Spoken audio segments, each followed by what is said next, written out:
உங்க உரிமைங்கிறத சொல்லிட்டு வாங்க, விழிப்புணர்வா எடுத்து கொண்டு போங்கன்னு நம்ம அனுப்பியிருக்காங்க.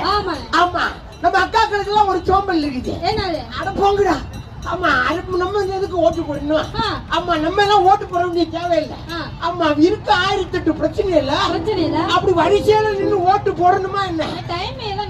டைம் வேஸ்டா போயிரும்ல. இன்னும் ஒரு சிலர் நினைப்பாங்க, வெளி ஊர்ல போகணும்ல, இங்க இருந்து கன்னியாகுமரிக்கு போய் எப்படி ஓட்டு போட முடியும்? ஆமா, அதெல்லாம் தேவையில்லை. ஆமா, எதுக்கு ஓட்டு அப்படின்னு நம்ம மக்கள் எல்லாம்